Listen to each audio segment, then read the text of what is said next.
A Rússia tem repetidamente contado com seus enormes estoques de tanques e veículos blindados para afirmar sua dominância na Ucrânia.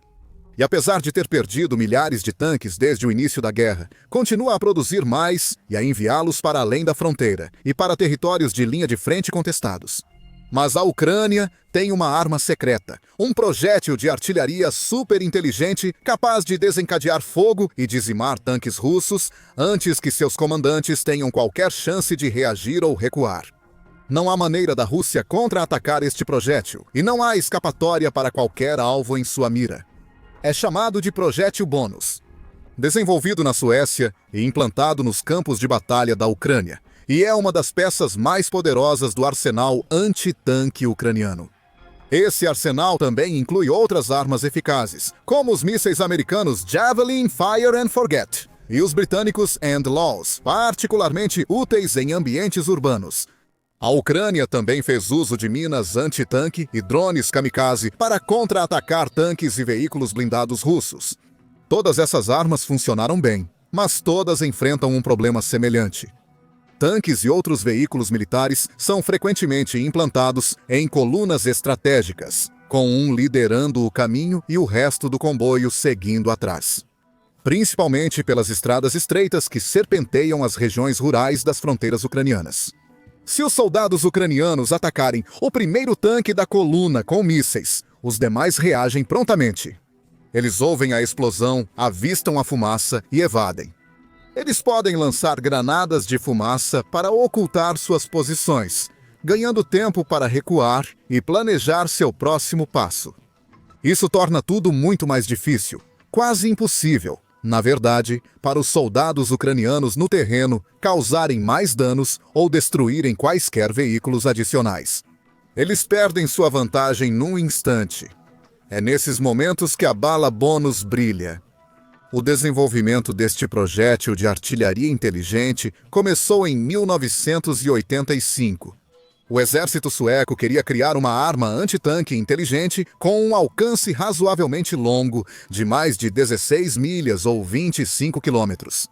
Precisava ser capaz de liberar um par de submunições autônomas em pleno ar, que poderiam então identificar e travar em seus alvos de cima antes de trazer devastação sobre as cabeças do inimigo.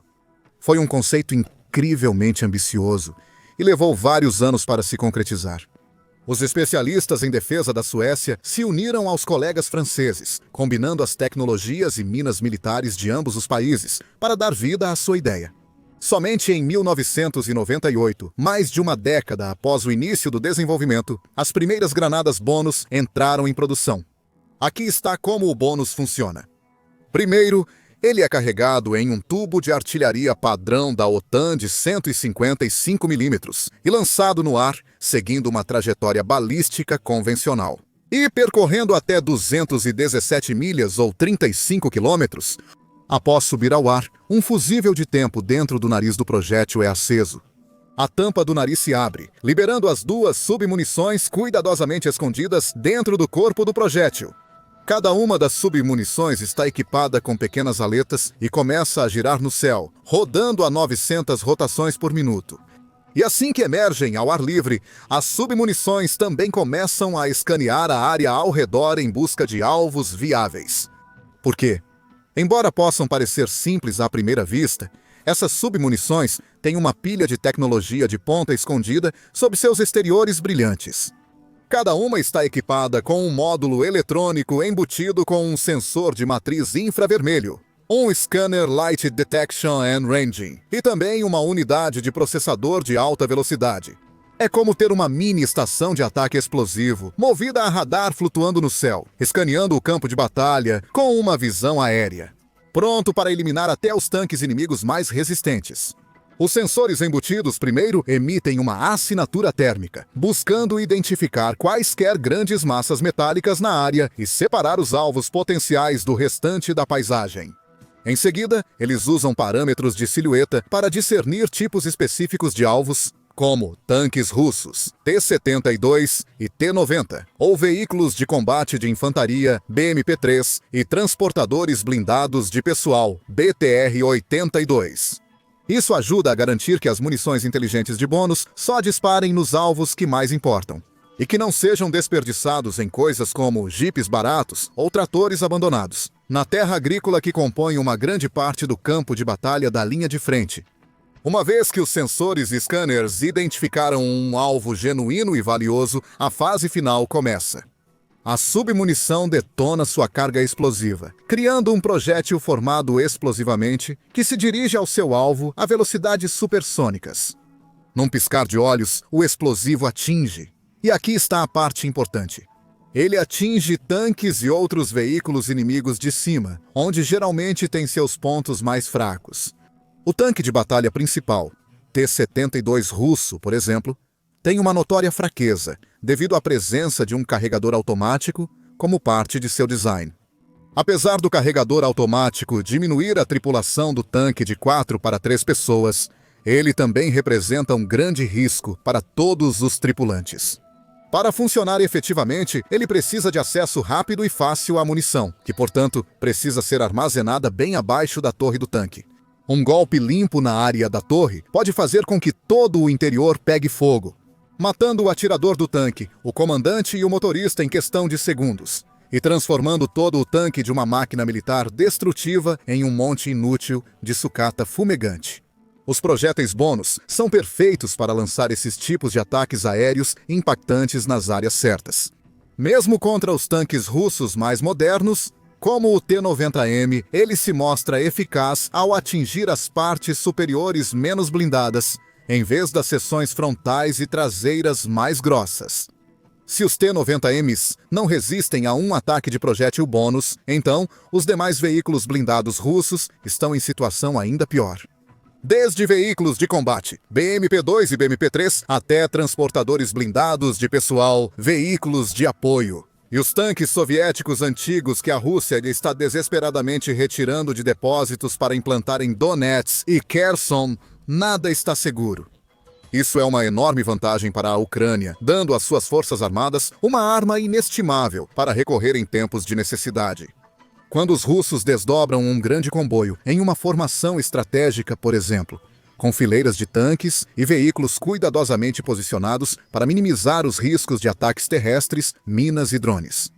A Ucrânia pode usar projéteis bônus para prejudicar a Rússia.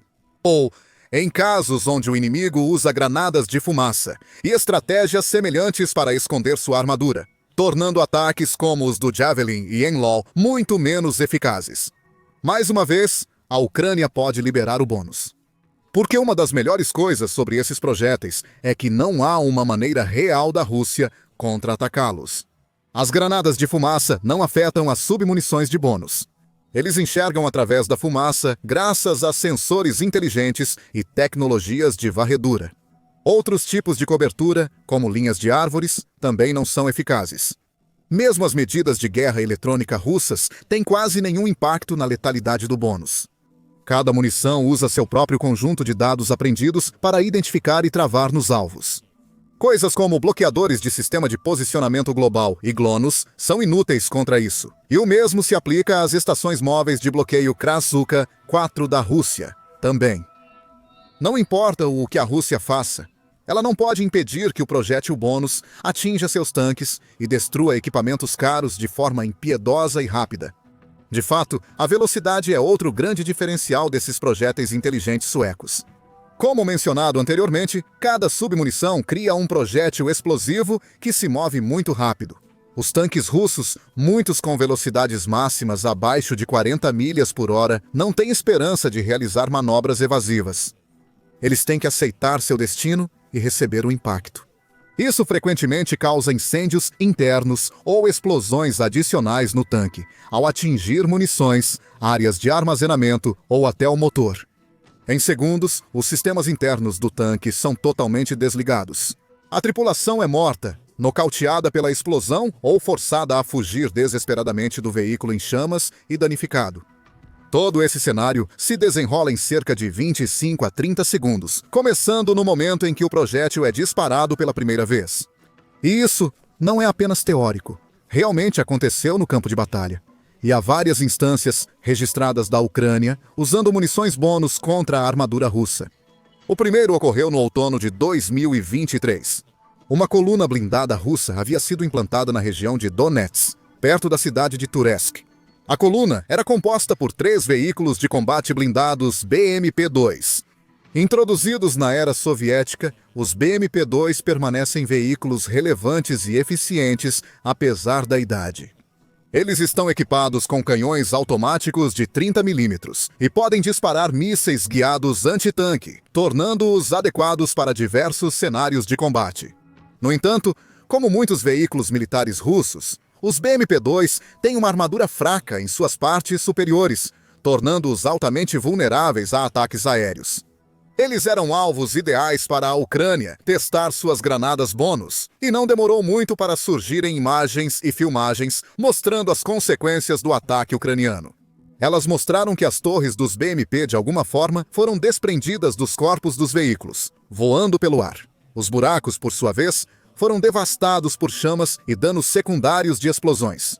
Ao examinar mais de perto, descobriu-se que cada torre também tinha um buraco circular quase perfeito, bem no seu centro. Os analistas militares logo compreenderam o ocorrido. A única arma capaz de deixar esse tipo de marca era um projétil formado explosivamente, exatamente o tipo de projétil criado por uma submunição de granada bônus. Apenas uma semana depois, outra unidade russa sentiu a força total do bônus. Desta vez, foi na área de Swatova, no norte de Luhansk. Um comboio de veículos russos, incluindo transportadores blindados BMP-3, atravessava a zona. Mais modernos e avançados que os BMP-2S e tanques T-80BVI, que estão entre os tanques mais fortes do arsenal da Rússia. Mas, novamente, não foram páreo para o que a Ucrânia reservava. As imagens ucranianas da cena foram especialmente interessantes para os analistas. Não havia sinais de ataques de drones nos veículos inimigos, nem havia rastros de mísseis no céu. Em vez disso, as câmeras capturaram pequenas explosões no ar, lançando projéteis em alta velocidade contra os veículos russos. Foi por volta dessa época que fontes francesas soltaram uma verdadeira bomba, revelando que haviam fornecido à Ucrânia um número limitado de unidades bônus. Além dos obuseiros autopropulsados Caesar, então, em dezembro de 2024, a Suécia anunciou que enviará ainda mais lançadores e conchas bônus para a Ucrânia. A lista de armas incluídas nesse pacote apresentava obuseiros autopropulsados Archer, mais munição de precisão multipropósito de 155 mm, acredita-se que inclua munições bônus. Em março de 2025, a Ucrânia recebeu outro grande impulso, com o Ministério da Defesa sueco autorizando a aquisição de 18 sistemas Archer adicionais como parte de um pacote de ajuda de 295 milhões de dólares. Isso poderia criar mais chances de disparar conchas bônus por toda a linha de frente. E enquanto os detalhes de ataques específicos são escassos, parece que a Ucrânia tem usado essas conchas com frequência crescente nos últimos meses. A equipe de inteligência de código aberto Oryx, por exemplo, notou que 41 dos 176 tanques russos destruídos nos primeiros 5 meses deste ano mostraram sinais de penetração vertical, danos de cima e explosões internas, sugerindo que provavelmente foram atingidos por submunições bônus. Além disso, parece que a Rússia não encontrou nenhuma maneira eficaz de lidar com essa nova e mortal ameaça. O que apenas mostra o quão inteligentemente projetados são o bônus e seus lançadores. A Rússia teria tentado usar seus radares para rastrear os rastros dos projéteis lançados. Por exemplo, para localizar a posição dos sistemas de artilharia como Archers e Caesars. Esses sistemas são muito móveis. Eles podem disparar um projétil e sair da área em menos de 1 minuto, reposicionando-se antes de lançar outro bônus mais rápido do que os radares russos podem detectá-los. Os russos também usaram bloqueadores para tentar interromper o direcionamento do bônus. Mas, como mencionado anteriormente, isso simplesmente não vai funcionar. As munições de bônus usam seus próprios dados internos e unidades de processamento para tomar decisões e atingir alvos. Elas não precisam de sinais ativos de sistema de posicionamento global ou algo do tipo. Em outras palavras, não há nada para a Rússia realmente interferir.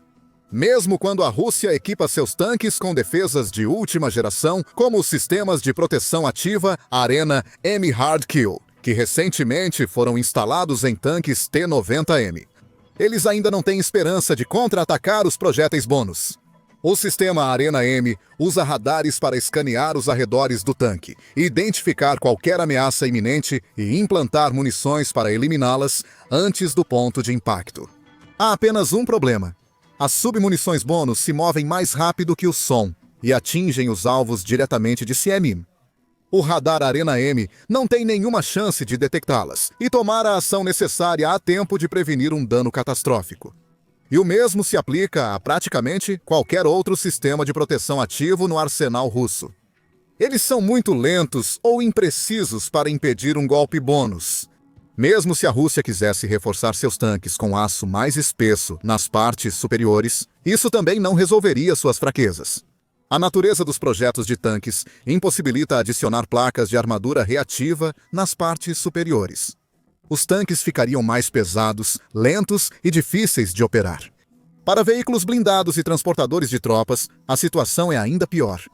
Esses veículos possuem significativamente menos armadura e não têm os sistemas de proteção ativa dos tanques de guerra. Eles podem ser mais móveis, mas isso não basta para salvá-los de um ataque surpresa. Há também uma vantagem de custo colossal para a Ucrânia ao usar projéteis bônus. Disse que cada um desses projéteis custa em torno de 10 mil a 150 mil dólares. Isso pode parecer muito, mas os tanques e veículos russos valem muito mais. Alguns podem ser avaliados em milhões de dólares por unidade. E lembre-se, cada bônus contém não uma, mas 2 submunições. Então, um único projétil pode eliminar 2 alvos de alto valor, totalizando até 10 milhões de dólares. Em outras palavras, a Ucrânia pode causar até 100 dólares de dano para cada dólar gasto em ataques bônus. Isso é um valor incrível, e é particularmente importante no momento. Com a economia russa em uma posição cada vez mais perigosa, Vladimir Putin teve que recuar e cortar os gastos com defesa para 2026. As perdas russas foram tão vastas ao longo do conflito. Até agora, viu mais de 1 milhão de soldados morrerem ou se ferirem, com cerca de 50 mil dizendo ser incapazes de retornar às linhas de frente. Também viu milhares e milhares de peças de equipamento militar serem destruídas, incluindo tanques, veículos blindados, transportadores de pessoal, veículos civis, sistemas de artilharia, postos de comando, estações de radar, bloqueadores, defesas aéreas e mais. O país enfrenta a escassez recorde de mão de obra e outras crises econômicas domesticamente. E até mesmo Putin, apesar de suas proclamações delirantes, deve ser capaz de ver que essa situação está longe de ser sustentável. Seu país não pode continuar perdendo dinheiro e equipamentos nesse ritmo acelerado. Com munições bônus prontas para eliminar os tanques e veículos militares russos, as perdas certamente continuarão a aumentar. Também é vital para a Ucrânia ter um forte suprimento dessas munições no momento, já que a Rússia, recentemente, retomou ataques terrestres com tanques e veículos em áreas-chave ao longo das linhas de frente. Os comandantes do Kremlin parecem ter reescrito suas doutrinas, optando por manter os tanques em reserva e enviando tropas para além da fronteira em veículos civis simples, desde motocicletas até jipes e carrinhos de golfe. Em alguns casos, acredita-se que isso foi feito para ajudar a compensar as pesadas perdas de tanques e veículos que a Rússia sofreu nos estágios iniciais da guerra. Isso também deu aos russos tempo para produzir mais tanques em suas diversas fábricas, além de reparar e modernizar. Tanques muito antigos ao estilo soviético de décadas passadas, como o T-70 e 2A, que remonta ao final dos anos 1970. Agora, no entanto, a Rússia parece estar reescrevendo seu manual tático mais uma vez. Em 27 de julho, por exemplo, um enorme comboio com mais de 70 veículos, incluindo tanques T-72 e transportadores de pessoal BMP-2, foi visto se dirigindo para a cidade de Siversk, na região de Donetsk. Felizmente, a Ucrânia conseguiu emboscar habilmente o comboio, usando uma mistura de drones e outras armas para eliminar quase todos os veículos, pegando o inimigo completamente desprevenido. Veículos blindados russos também foram vistos na área de Pokrovsk, viajando por uma chamada Estrada da Morte, na tentativa de pressionar a cidade. Mais uma vez, a Ucrânia provou ser vitoriosa, com seus valentes defensores, usando tanto drones quanto artilharia para parar o inimigo em seu caminho. Essas vitórias merecem ser celebradas, mas também vêm com uma ressalva. A Rússia parece estar disposta a usar tanques e outros veículos com mais frequência daqui para frente, e a Ucrânia precisa se preparar para isso. Drones, minas e mísseis funcionarão, mas apenas até certo ponto. Outras armas, como o brilhante projétil bônus, são absolutamente necessárias para interromper os comboios mais fortes e eliminar alvos de alto valor. Mesmo quando fumaça, cobertura e camuflagem são usadas para protegê-los. Felizmente, parece que a Ucrânia tem um forte suprimento de munições bônus e claramente sabe como usá-las. Agora, saiba mais sobre como os aliados da Ucrânia estão ajudando a nação a se manter forte diante do aumento da agressão russa em nosso vídeo detalhando a poderosa ajuda militar e humanitária de Portugal. Ou confira nossa análise aprofundada de como a Ucrânia está gradualmente se tornando uma das principais potências militares do mundo, forte o bastante para superar seu maior inimigo. Por fim, inscreva-se em nosso canal para se manter informado sobre tudo o que está acontecendo no terreno, na Ucrânia e em outros conflitos e regiões importantes ao redor do globo.